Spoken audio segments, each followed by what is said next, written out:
Bonjour et allô à toutes et à tous. Ici Berlin. 1 an après les élections fédérales de février 2025, Friedrich Merz a changé. Le poids de la fonction évidemment, mais aussi la brutalité du monde.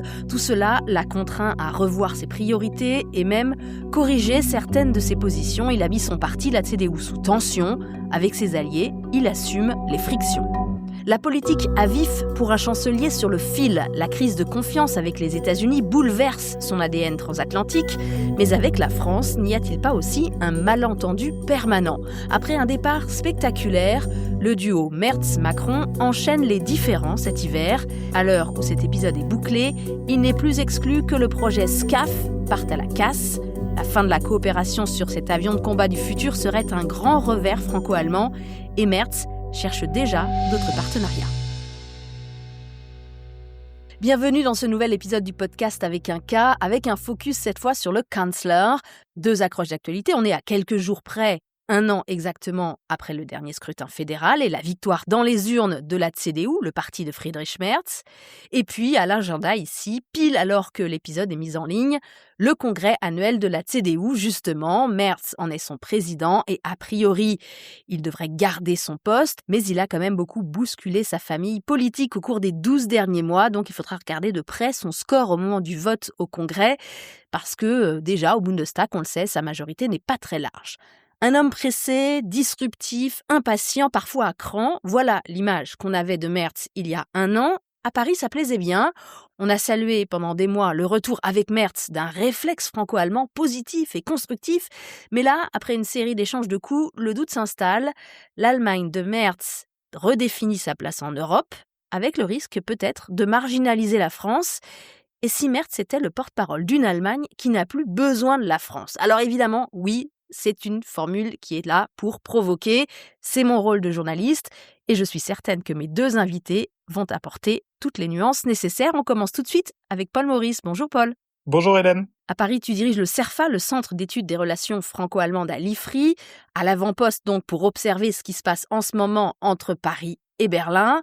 Et je fais, si tu veux bien, Paul, d'abord un détour par Munich, puisque Friedrich Merz et Emmanuel Macron ont participé tous les 2 il y a quelques jours à la fameuse conférence pour la sécurité de Munich. Discours de l'un, puis de l'autre. Merz était plus attendu parce qu'il était là pour la première fois en tant que chancelier fédéral. Une prise de parole de 32 minutes au début de la conférence. Un discours qui est disponible complètement traduit en français sur le site du Grand Continent. Et le site internet présente d'ailleurs ce discours comme un tournant gaulliste de Friedrich Merz. Ce sont des mots qui forcément font réagir. Paul, Munich 2026, c'était une rupture ? Il y a une rupture pour Friedrich Merz dans son positionnement européen face aux États-Unis. C'est le discours qu'il a tenu le soir des élections en février 2025 où il appelait les Européens à plus d'autonomie.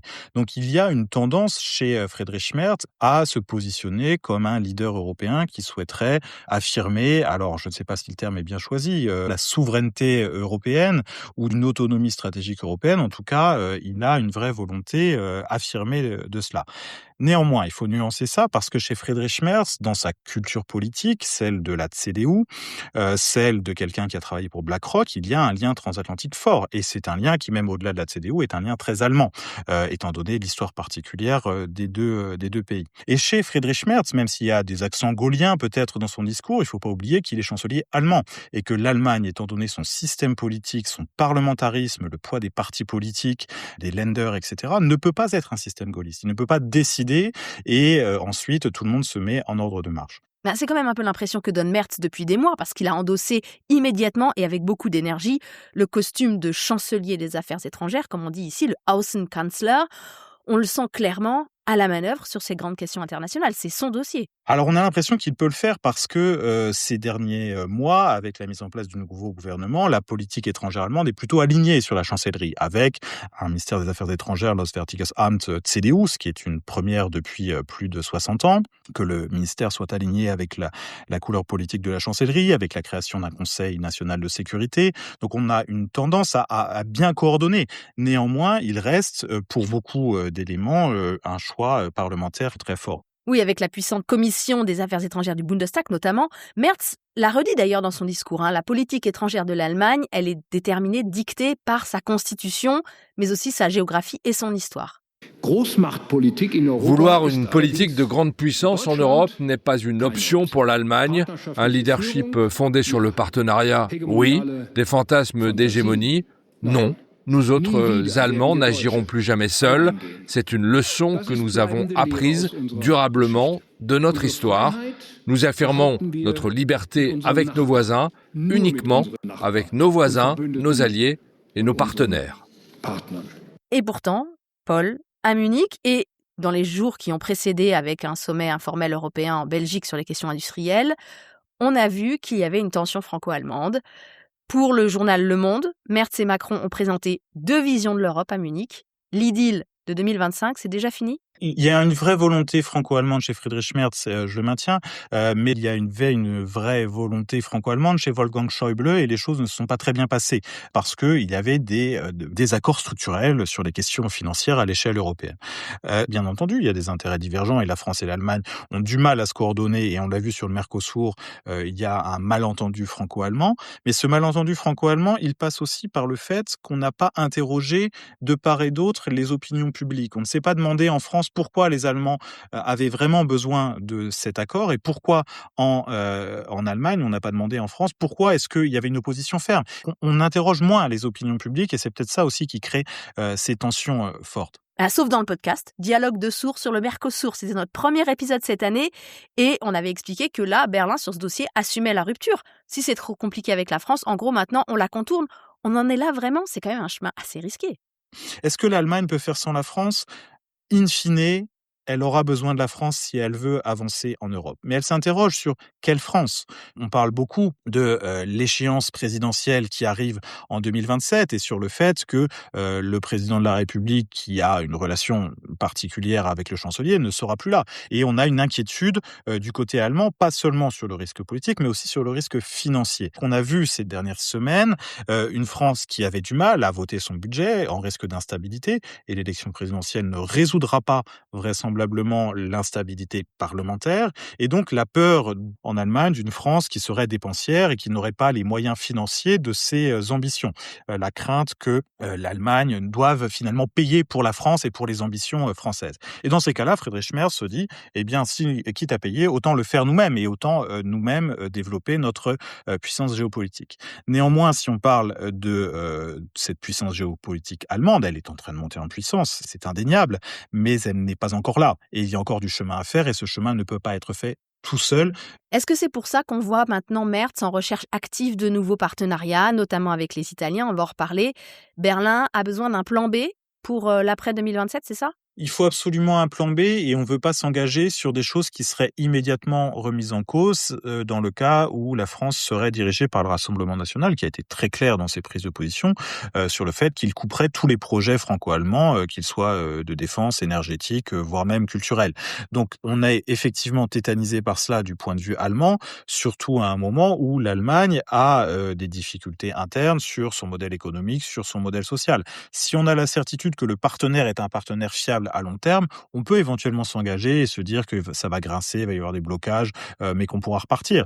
D'ici un an, cela semble compliqué, d'autant plus que Friedrich Merz va devoir affronter cette année un certain nombre d'élections régionales. On va sûrement voir des tensions remonter avec les sociodémocrates sur les questions sociales, sur les questions budgétaires. Donc on a aussi, quand on regarde la situation en France, on se regarde aussi dans un miroir quand on est en Allemagne, parce qu'on voit aussi ce qui pourrait être la situation en Allemagne dans le cas où l'AfD arriverait en tête, comme certains, la plupart des sondages d'ailleurs, l'indiquent actuellement. Mais alors, dans ce contexte, ce que je ne comprends pas, c'est pourquoi est-ce qu'on continue comme ça à s'envoyer des petites piques de part et d'autre de la frontière ? On devrait au contraire resserrer les rangs entre pro-européens. Toutes ces frictions, ces tensions des dernières semaines, c'est stérile, voire dangereux.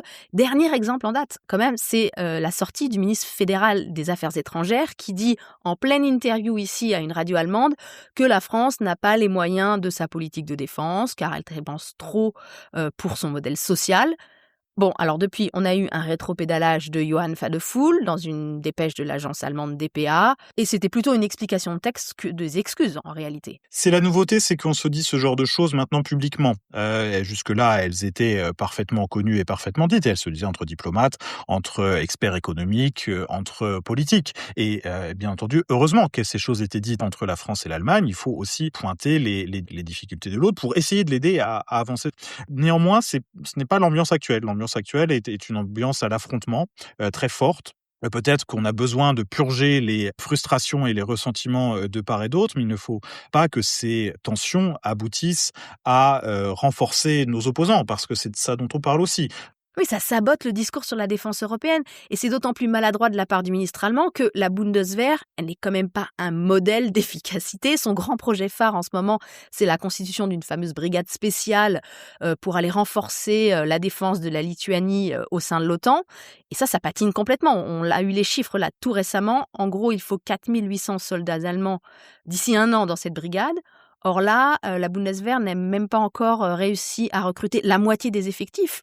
Donc c'est gonflé de donner des leçons. On comprend quand même complètement l'agacement de Paris. Sur la question des déclarations du ministre des Affaires étrangères, Johann Wadephul, il s'adressait probablement à un public allemand et il n'a pas imaginé, et c'est d'ailleurs le problème, que cela puisse dépasser la frontière du Rhin. Et en France, cela a été effectivement très mal pris. Alors certains ont constaté de manière absolument inofficielle que il n'avait pas tout à fait tort, que la France n'avait pas mis les moyens financiers nécessaires pour sa défense, mais il y a aussi effectivement un agacement quand on connaît l'investissement financier qui a été fait en Allemagne ces 20 dernières années, ou le désinvestissement financier. Néanmoins, tout ceci ne doit pas conduire à des passes d'armes franco-allemandes. Les choses sont telles qu'elles sont aujourd'hui, et la question c'est qu'est-ce qu'on peut faire ensemble. Et ce n'est pas en s'opposant les uns aux autres et en donnant des leçons, parce que les Français peuvent aussi donner des leçons aux Allemands, que les choses peuvent avancer. Alors, en parlant de passe d'armes, qu'est-ce qu'on fait avec le SCAF, Paul? L'avion de combat du grand système de défense aérien du futur lancé par Angela Merkel et Emmanuel Macron en 2017 déjà. Alors, s'il se fait, cet avion, ça serait le plus gros contrat de coopération industrielle de l'histoire européenne avec un budget à 100 milliards d'euros. Mais ça fait des mois que le dossier traîne, on en a souvent parlé dans le podcast. C'est vraiment un serpent de mer à cause de bisbilles industrielles, nous y disait-on jusqu'à présent, bisbilles entre Dassault et Airbus. Là, Berlin a mis les pieds dans le plat. Cette semaine, Merz, en interview dans le podcast Mart Wechseln, écoutez. Très concrètement, les Français ont besoin d'une nouvelle génération d'avions de combat, capables de transporter des armes nucléaires, mais aussi de se poser sur un porte-avions. Ce n'est pas ce dont nous avons besoin à l'heure actuelle pour la Bundeswehr. Ça veut dire que déjà sur les spécifications de l'avion, dans le cahier des charges, nous avons des divergences. Bon, je ne sais pas s'il a enterré le projet. En tout cas, on sait que Merz lorgne sur un autre avion avec l'Italie, la Grande-Bretagne, le Japon. Alors, il y a peut-être là-dedans une part de bluff. Paris, du coup, aussi a mis sur la table le projet commun de chars MGCS. Si on ne fait pas l'un, on ne fera pas l'autre. Attention, dit Macron. On va jusqu'où comme ça, Paul, dans la politique de la terre brûlée? Il y a une politique qui risque d'atteindre un point de non-retour sur certains sujets. Sur la question du SCAF et du MGCS, le président de la République y tient fondamentalement parce que c'est son projet phare depuis 2017, son projet d'autonomie européenne. Et en même temps, on n'a pas assez cadré auprès des industriels ce qui était attendu. Il y a un vrai défi qui est celui que peuvent faire les puissances et des attentes des puissances. C'est intéressant de constater que les Allemands qui souhaiteraient sortir du SCAF, dans lequel, pour l'avion, pour le pilier du NGF, donc du Next Generation Fighter, Dassault ne demande que 51% de la maîtrise d'œuvre. On a entendu en Allemagne le chiffre de 80% qu'aurait demandé Dassault, ce qui n'a jamais fait. Et donc de se retrouver dans un projet germano-italo-britannico-japonais dans lequel le partenaire allemand n'aurait qu'une part réduite, et donc une part encore plus réduite que ce qu'il n'aurait avec le SCAF. C'est ça qui est intéressant. Et derrière tout ça, il y a vraiment la crainte que Dassault ne serve les intérêts que de Dassault et ne serve pas les intérêts des autres partenaires. Alors précision ici, cet épisode est enregistré en date du 19 février 2026.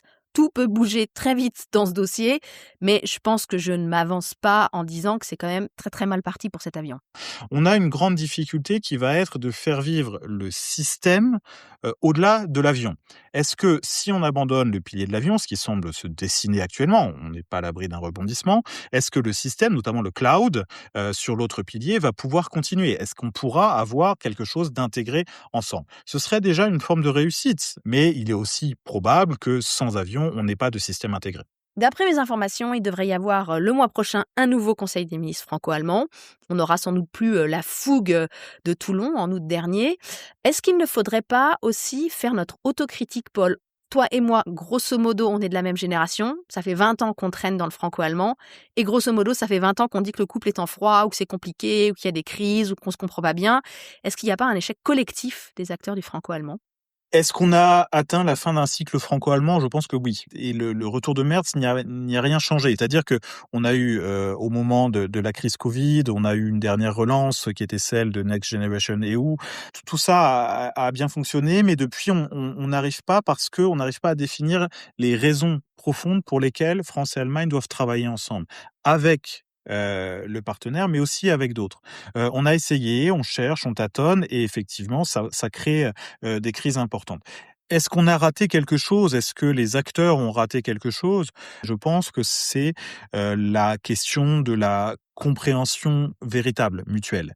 C'est-à-dire qu'on a des acteurs qui sont convaincus, mais qui ont autour d'eux un environnement qui n'est pas forcément très favorable à la France d'un côté et à l'Allemagne de l'autre, parce qu'il y a eu trop de tensions accumulées à Bruxelles. Et il faudrait interroger aussi le rôle de l'ancien représentant permanent de l'Allemagne à Bruxelles, Monsieur Klaus, qui a une influence importante auprès de Friedrich Merz et qui n'a pas eu que des relations très cordiales avec la France lorsqu'il était à Bruxelles. Et maintenant, il est conseiller pour les affaires européennes à la chancellerie.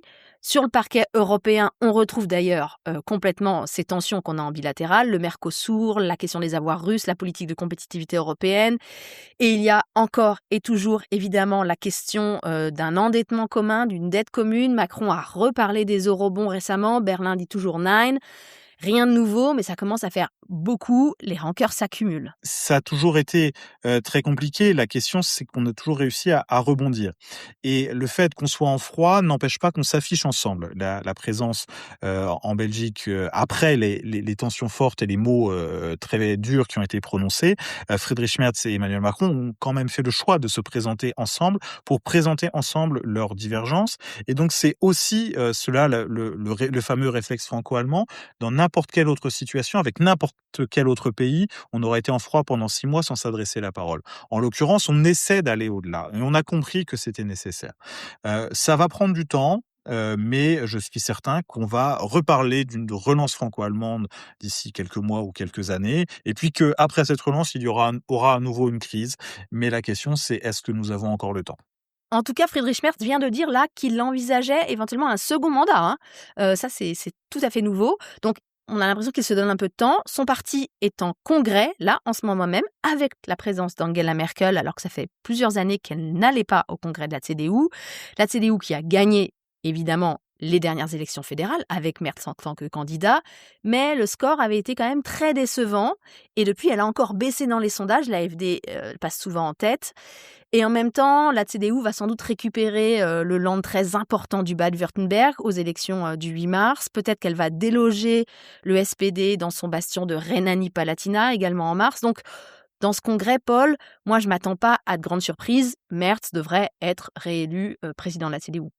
La CDU est dans une forme plutôt correcte par rapport aux autres partis traditionnels de centre-droit ou de droite en Europe. Et en même temps, elle est dans une situation assez compliquée parce qu'elle est assez affaiblie par rapport au score qui étaient les siens il y a encore 5 ou 6 ans où elle réussissait à dépasser à certains endroits les 30%. C'est ça aussi peut-être qu'on a oublié de noter en France, c'est qu'il y a des enjeux internes en Allemagne. Et lorsque Friedrich Merz s'oppose catégoriquement a un emprunt commun européen, c'est parce qu'il a l'impression qu'il a déjà beaucoup lâché de sa doctrine ordolibérale auprès de ses électeurs, qui le lui reprochent aujourd'hui lorsqu'il a accepté une réforme du frein à l'endettement et un endettement national en Allemagne. Il ne peut pas, pour des raisons de ligne politique, pour des raisons idéologiques au sein de la CDU, accepter plus au risque de perdre une grande partie de ses électeurs. Oui, ça serait ouvrir une nouvelle brèche pour l'AfD. On a vu aussi des voix pas forcément les plus progressistes, des voix assez conservatrices en termes économiques, comme le président de la Bundesbank, soutenir l'idée d'un emprunt européen. Donc Merz doit aussi maintenir ses troupes et il doit aussi maintenir sa ligne pour montrer qu'il avait raison et qu'il doit aussi maintenir cette ligne budgétaire relativement stricte. Merci Paul Maurice du CERFA à Paris. Débat à suivre forcément et on en reparlera à ce micro puisque au moins ici au podcast on essaye de mieux se comprendre mutuellement. Déjà, un chiffre peut-être à avoir en tête pour éviter les malentendus, c'est celui de la popularité de Friedrich Merz ou plutôt de son impopularité. Il est encore moins populaire qu'Olaf Scholz en fin de mandat. Selon un sondage Forsa, 75% des Allemandes et des Allemands ne sont pas satisfaits de lui et ça peut surprendre depuis l'étranger où il a plutôt la cote en réalité. C'est vrai que son positionnement dynamique, engagé sur la scène internationale, c'est aussi ce que retiennent les Allemands à l'heure d'un premier bilan, 1 an après les élections.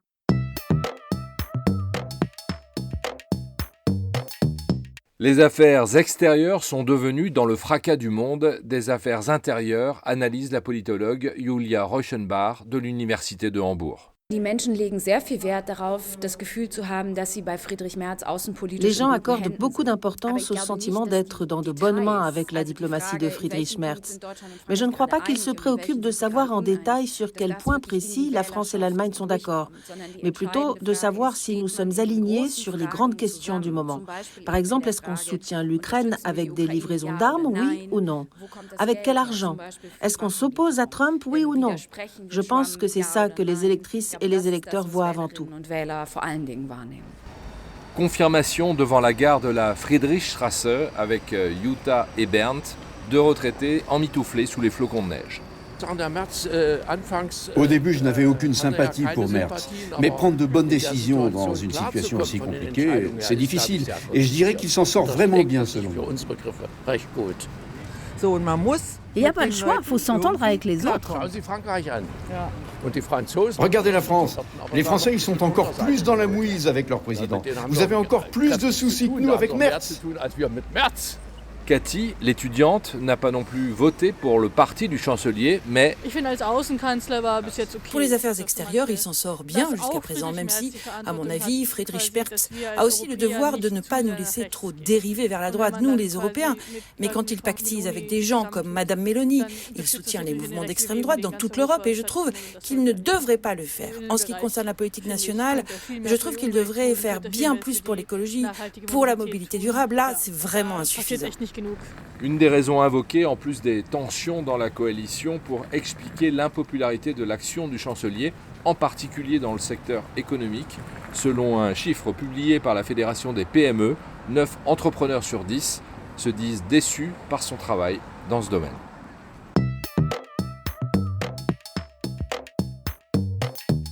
Voilà pour ces quelques avis recueillis par David Philippot et on a élargi encore la focale, si vous le voulez bien, avec un regard européen maintenant.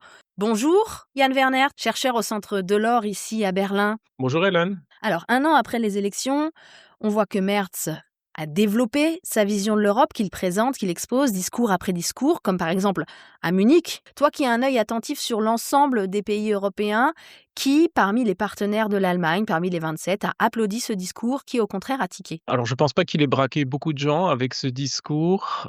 C'est plus ou moins ce qui était attendu.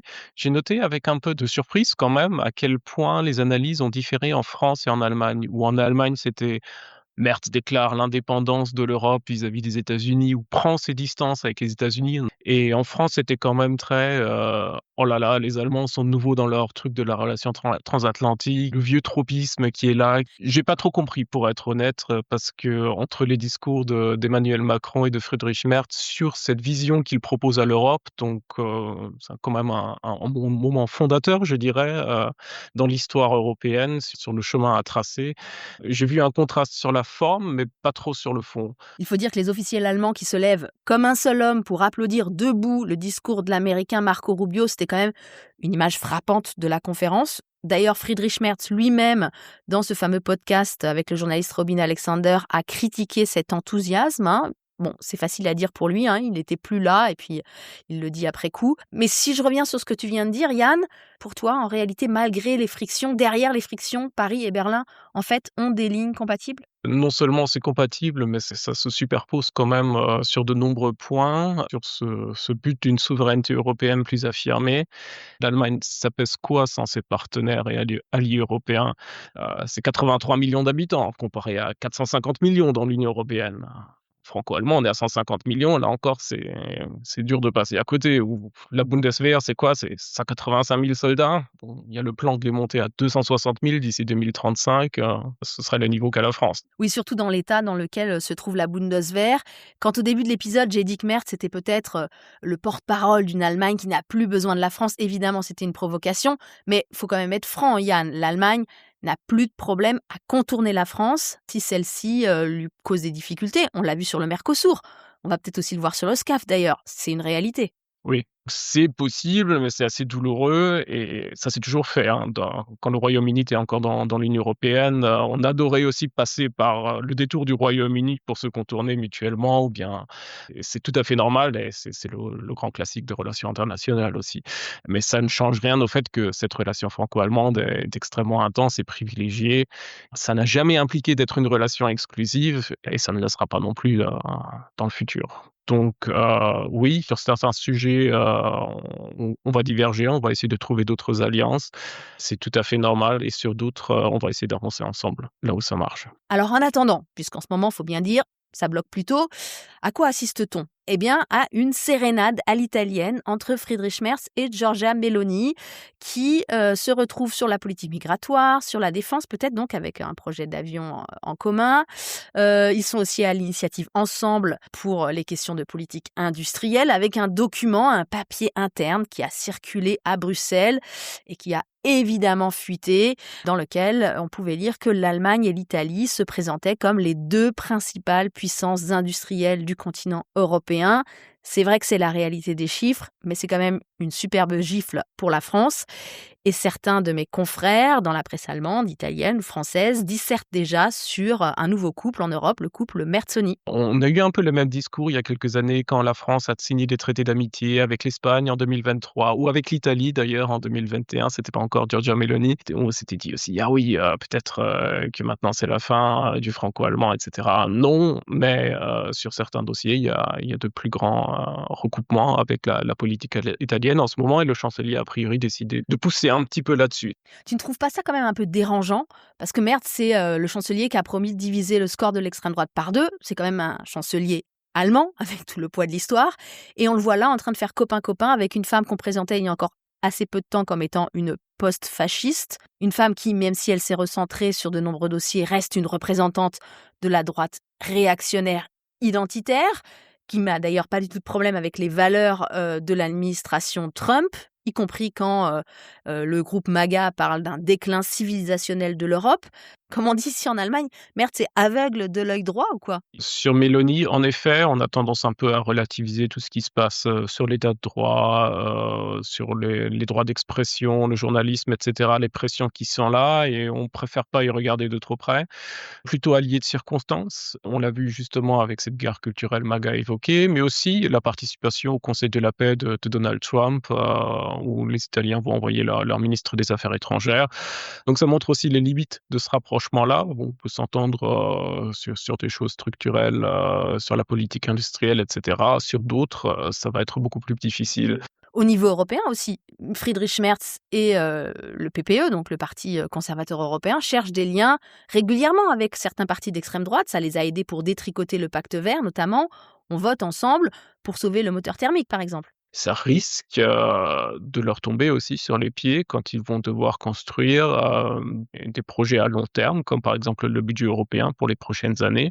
La vision des choses ne se recoupe pas du tout avec l'extrême droite. Et si on se souvient un peu de cet épisode de la campagne électorale où Friedrich Merz a essayé de faire passer une loi avec l'aval de l'AfD, il a quand même payé très très cher par la suite et aussi ses promesses en disant oui, on va tout changer nous-mêmes, en oubliant un petit peu qu'il aura besoin d'alliés par la suite. On l'avait dit à l'époque, je pense que maintenant ça se matérialise de manière assez concrète. Il crée des remous aussi au sein de son parti parce qu'il a trop promis. Il y a une tension très évidente entre l'opportunisme de court terme et ce qu'on peut construire comme projet politique à moyen et long terme et qu'il est un peu coincé. Et ça ne vaut pas que pour Merz en ce moment. Alors, je ne sais pas si tu as vu là, début janvier, les chiffres des échanges commerciaux pour 2025. La France n'est plus que le 5e partenaire pour l'Allemagne. La Pologne est passée devant. Et surtout, quand on regarde en détail la balance entre la France et l'Allemagne, on voit qu'elle est en train de s'équilibrer. Il y avait longtemps un déficit français vis-à-vis de l'Allemagne. Et maintenant, on voit que l'Allemagne importe davantage de produits français, notamment de l'électricité, tandis qu'elle peine à vendre ses propres produits, et notamment les voitures jugées trop chères et trop polluantes par les consommateurs français. Ça, c'est quand même un changement déterminant, puisqu'en gros, entre 1963, c'est la date du traité d'Élysée, et 2014, on était l'un pour l'autre premier partenaire, réciproquement. Et donc, cette réconciliation politique et la coopération ensuite qui a suivi, elles étaient soutenues par une nécessité commerciale en quelque sorte. Là, on voit qu'il y a une autre réalité. Clairement, l'Allemagne, elle a beaucoup moins besoin du marché français. Ça explique peut-être pourquoi on peut se permettre de prendre un peu cette distance. Oui, non ? Oui, ça fragilise un peu cette relation franco-allemande qui est moins essentielle qu'elle n'a pu l'être il y a 20 ou 30 ans. Mais encore, je dirais que si le poids de la France en bilatéral se relativise un petit peu, le poids de ce marché européen, lui, reste très constant. C'est un peu ce qui sauve la mise quand même au vu des exportations vers la Chine très basses de l'Allemagne et des importations très hautes venues de la Chine. Enfin, la balance commerciale allemande avec la Chine est très négative. Il y a les problèmes avec les États-Unis, avec les droits de douane complètement imprévisibles. Donc, ce marché commun, c'est quand même ce qui lie les deux pays, mais moins qu'avant. Et militairement, en plus, l'Allemagne va avoir un poids un peu plus important. Donc, automatiquement, le poids de la France se relativise. En Europe, la Pologne fait beaucoup aussi. Et donc, ça fait grincer des mécaniques, des étincelles, et ça ouvre de nouvelles options. Il y a quelques jours de nouveau, Berlin a renvoyé Paris à sa faiblesse budgétaire. Cette fois, c'était Johann Wadephul, le ministre des Affaires étrangères, qui a joué les maîtres d'école exigeants, sévères et tatillons. Mais c'est encore et toujours ça qui est aussi en toile de fond quand Merz dit non aux eurobonds de Macron.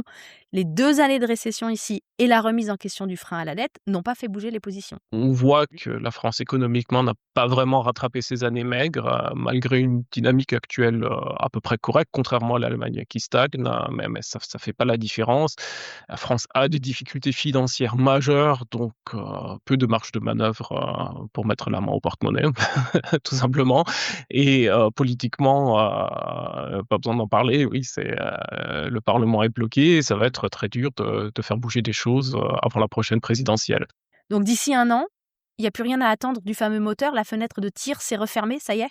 Je pense qu'elle reste entrouverte, donc il y a toutes les difficultés que j'ai évoquées qui limitent vraiment les marges de manœuvre. Pourtant, je pense qu'il en reste quand même pas mal. Je suis en train d'écrire un petit article précisément là-dessus parce que j'entends cette petite musique monter d'une France léthargique qui ne pourra pas se sortir vraiment du bourbier où elle est avant 2027, avant qu'il y ait les présidentielles et les législatives aussi. Et d'une part, je pense qu'on n'a pas vraiment la possibilité de retourner dormir pour une année, se dire oui, on verra là-bas. C'est un peu ce qui se faisait il y a 10 ans. Hein. C'est quand ça marche pas, on va attendre. Il n'y a pas urgence. On est en bonne santé économique, la sécurité assurée. Tout ça n'est n'est plus garanti maintenant. Donc, je pense que surtout dans le domaine économique, il y a encore des choses à faire. Je pense qu'il y a une voie de passage pour certaines choses. Pour d'autres, ce sera quand même beaucoup plus compliqué, notamment pour le SCAF. Voilà, ça me paraît difficile. J'ai hâte de te lire, on verra si tu as raison de rester optimiste. 1 an après les élections, Yann, est-ce que Merz a trouvé sa place ? Je sais que tu l'as écouté sur la longueur dans ce fameux podcast Machtwechseln. Comment tu l'as trouvé dans cet exercice, on va dire, plus intime que les interviews politiques classiques ? Je pense qu'on voit qu'il a fait l'épreuve du pouvoir maintenant. Je pense qu'il est devenu moins affirmatif, qu'il voit beaucoup plus les difficultés et qu'il doit les articuler maintenant, qu'il est beaucoup plus prudent, même si son caractère n'est pas très prudent et que donc de temps en temps, ça sort par-ci, par-là un petit peu. Mais on voit quand même que le poids de cette tâche qui pèse sur ses épaules, qui est quand même un moment très difficile aussi pour l'Allemagne dans toute son histoire d'après-guerre. Oui, on voit que ça fait quelque chose avec lui, qu'il mesure beaucoup plus l'ampleur de la tâche. Je pense que c'est assez clair que l'Allemagne va devoir jouer un rôle déterminant au sein de l'Union européenne dans les prochaines années. Je pense qu'elle serait bien conseillée de montrer patte blanche avec ses voisins aussi, et s'imbriquer encore plus profondément dans cette union. Et je pense qu'un point crucial pour le succès de cette intégration européenne, ce sera de ne pas susciter de peur. Parce que ceux qui se disent maintenant la relation transatlantique, c'était une erreur, ils vont peut-être se dire la même chose avec l'intégration européenne par la suite. Et il faudra faire bien attention à montrer qu'il n'y a pas raison d'avoir peur. Oui, il a d'ailleurs déjà commencé à aller un peu sur cette ligne à Munich.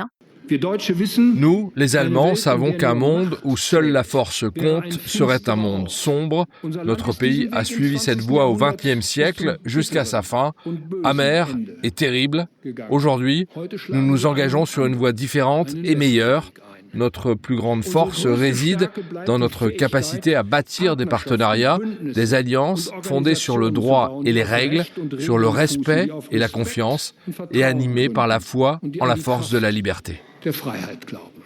Franchement, c'est beau. Mais tu parlais à l'instant des peurs suscitées par l'intégration européenne. Ici en Allemagne, la peur liée à l'intégration européenne, on la connaît très bien, c'est celle qui est liée à l'argent, au financement de ce projet commun. Le contribuable allemand, il ne veut pas payer pour le reste de l'Europe. Oui, ça, ce sera encore une autre question sur comment vendre la chose, même si maintenant que le vent se fait un petit peu perçant à nos frontières, on a quand même envie d'avoir quelques amis autour de nous et de ne pas faire tout ça tout seul. Parce que tout seul, l'Allemagne ne pèse pas grand-chose quand même. Merci Yann Werner du Centre Delors pour cet échange et merci à vous toutes et tous d'être toujours à l'écoute, toujours plus nombreux épisode après épisode. Le 4 février dernier, le podcast s'est placé à la 26e place au classement de Apple Podcasts dans la catégorie Analyse d'actualité. En France, on frôle le top 50, ce qui est déjà complètement fou.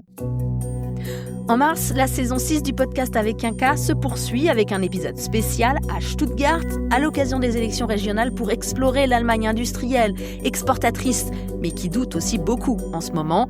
Je m'appelle Hélène Kohl avec un K et je vous dis à bientôt. Bis bald.